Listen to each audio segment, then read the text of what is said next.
Hey, what's up, j'espère que vous allez bien, je suis grave content de vous retrouver aujourd'hui dans cette toute nouvelle vidéo. Aujourd'hui, on se retrouve pour la critique de Squid Game. Oui, vous allez me dire, la série est sortie il y a 2 semaines de cela, je n'ai pas fait la critique en temps et en heure, tout simplement parce que je ne connaissais absolument pas la série, je ne m'étais pas attardé là-dessus, sachant qu'au moment même, la série est sortie en même temps que la saison 3 de Sex Education, que je vous ai d'ailleurs fait la petite critique que vous pouvez retrouver dans le petit juste ici. Je vous invite à aller la voir si vous ne l'avez pas encore vue. Et du coup voilà, j'ai pas prêté attention à la série, mais beaucoup de personnes en ont parlé. Elle est devenue hyper surcotée, bien évidemment. Bon, on va dire il y a beaucoup de séries de ce genre qui deviennent surcotées par le temps, et là c'est pas ce qui... Moi, quand une série est surcotée, c'est pas l'envie, je me dis ouais ok, elle est surcotée. Ça m'a fait pareil avec La Casa de Papel, je me suis pas lancé de suite. Et moi, ce qui m'a surtout intrigué sur cette série, c'est le fait que la série est devenue top 1 dans plus de 70 pays. Donc là je me suis dit vraiment, si tout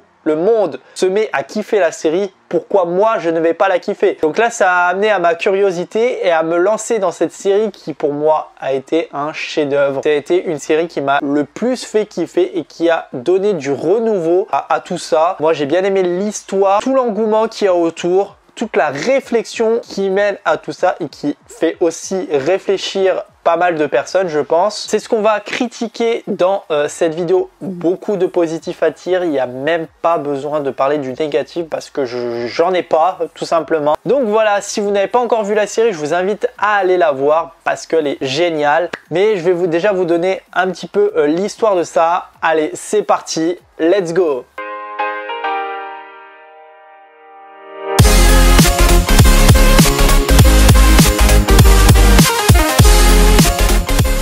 Donc déjà, l'histoire commence, c'est tout simplement plein de personnes qui sont tous endettées par la société et qui n'arrivent plus à vivre normalement, qui n'ont plus d'argent, qui vivent au crochet de toute personne. Et ces personnes-là sont donc recrutées par un mec, par le meneur de jeu, on va dire, par le recruteur du jeu, et qui va les embarquer dans un jeu totalement fou, le Squid Game. Le Squid Game, c'est déjà un jeu qui est hyper populaire en Corée. C'est le jeu du calamar, tout simplement.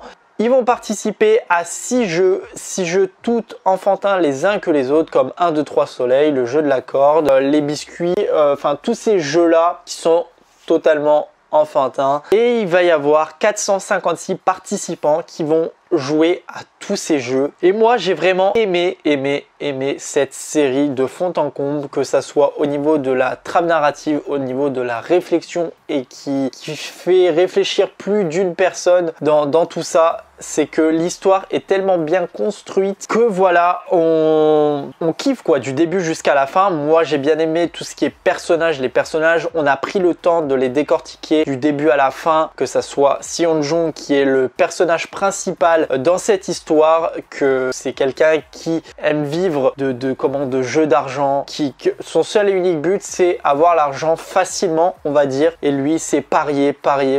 Voilà, il gagne son argent comme ça, mais le fait de vouloir parier peut amener aussi à perdre, et à perdre aussi tout son argent et se retrouver dans l'endettement. Donc l'un des personnages principaux, lui, est endetté jusqu'à la moelle, on va dire. Après il y a d'autres personnages comme alors je sais pas si c'est un Indien ou quoi. Moi c'est le fait qu'il me... Dites-moi dans les commentaires si je me trompe. Ce personnage aussi est assez dingue. J'adore, il a été tellement bien choisi, et même le réalisateur a dit qu'il avait galéré à trouver un tel personnage, et moi je trouve qu'il est vraiment, il a un cast parfait, il joue super bien. Il y a également le meilleur ami de Seon-jung, alors je sais plus quel joueur c'est, mais c'était un à l'université de Séoul qui a aussi tout perdu, voilà. Et vous avez le joueur 001 qui est le premier joueur, c'est un vieillard, il est arrivé. Voilà, il y a celui-ci, et il y a une autre bon, il y a le Yakuza aussi qui a tout perdu. Voilà, c'est un petit peu les personnages qu'on retrouve, qui sont récurrents dans la série, qu'on voit tout le temps, mis à part tous les figurants qu'il y a autour, parce qu'on peut pas non plus s'attarder à tous les personnages de la série, sinon ça serait beaucoup trop long. Et vous avez aussi une histoire à propos du coup du policier qui lui enquête sur la disparition de son frère. Donc voilà, vous avez les jeux, mais à côté de cela, vous avez le mec qui va s'infiltrer dans le Squid Game game dans ce truc là, et j'ai bien aimé parce que vous avez l'histoire des jeux plus ça, vraiment ça donne un dynamisme énorme à la série et ça je kiffe de ouf. Et moi ce qui m'a le plus fait kiffer, c'est du coup la réflexion qui mène et qui du coup fait réfléchir beaucoup plus d'une personne, sachant que la série a été mondialement connue, donc beaucoup de personnes ont dû du coup réfléchir à tout ça, à toute la société qui nous gobe en fait, qui nous prend notre argent, que ça soit aux plus riches ou aux plus pauvres. Bon, souvent c'est les plus pauvres qui meurent parce qu'on veut toujours du coup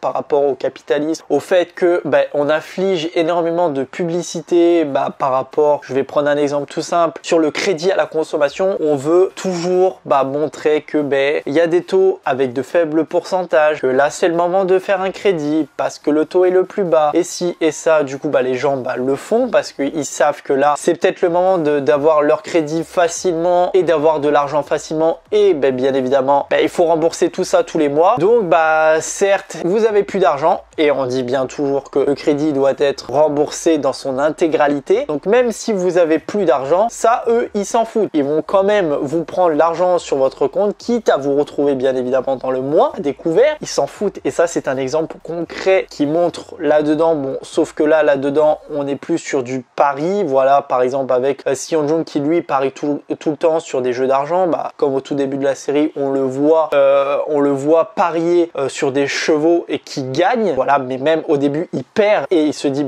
pourquoi pas retenter et peut-être gagner cette fois-ci. Il le fait, il gagne de l'argent, sauf que là on va prendre l'exemple avec les mafieux qui du coup doit de l'argent à ces personnes-là parce qu'il leur a peut-être demandé de l'argent, ils lui ont donné, et bien évidemment comme un crédit il faut le rembourser, il a cet argent, ils veulent leur argent, voilà. On va toujours plaider sur la misère des gens pour forcément récupérer l'argent des autres parce qu'ils en ont rien à foutre, ils s'en battent les couilles de demander de l'argent. Et ça j'ai bien aimé parce que ça a tellement bien été structuré, ça a été peut-être un peu malsain dans certaines situations de montrer cela, mais c'est très bien dit, c'est très bien donné, très bien informé, et le fait que ça a été mondialement connu cette série, je pense que des personnes réfléchiront avant de faire certaines choses, et j'ai bien aimé du coup tout cela, et voilà quoi, tout l'engouement qu'il y a autour de la série, j'ai bien aimé, ça a été vraiment quelque chose qui m'a fait kiffer du début jusqu'à la fin. Il n'y a pas grand chose à dire là-dessus, j'ai pas écrit grand chose, de toute façon dans tous les cas tout a été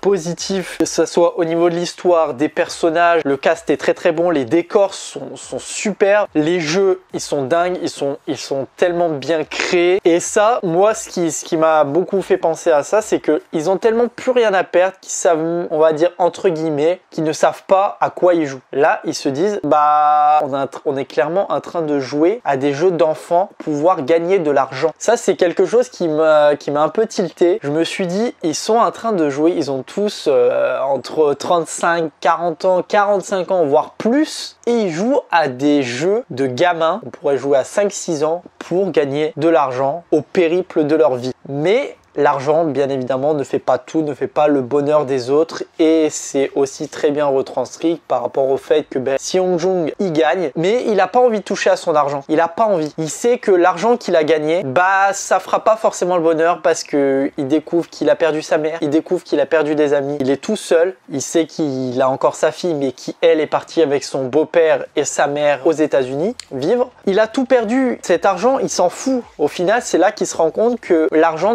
n'a pas fait son bonheur, et même pendant plus d'une année il n'y touchera pas. Il a perdu son amie qui elle est décédée dans le jeu. Il va même lui déléguer, il a même tenu sa parole à lui déléguer, malgré qu'elle soit décédée, l'argent qu'il lui a promis, qui lui donnerait la moitié de l'argent et qui donne du coup à son frère, que j'ai trouvé vraiment une scène assez triste, mais vraiment moi elle m'a donné la chair de poule quand j'ai vu cette scène, et je m'en doutais qu'il allait faire ça parce qu'au fond c'est une personne qui est très très bien, et heureusement qu'il y a des personnes qui arrivent à relativiser et à se dire j'ai été une mauvaise personne pendant tant d'années, pourquoi je ne le serais pas maintenant. Mais c'est vrai que des fois il faut la réflexion et de se dire que j'ai été une mauvaise personne pendant tant d'années, mais il m'a fallu cette réflexion pour devenir une personne autre, et ça ça a été bien, et surtout à utiliser le personnage principal pour démontrer tout cela, ça a été cool. Mais voilà, je vais pas après rentrer sur la fin de l'histoire, etc.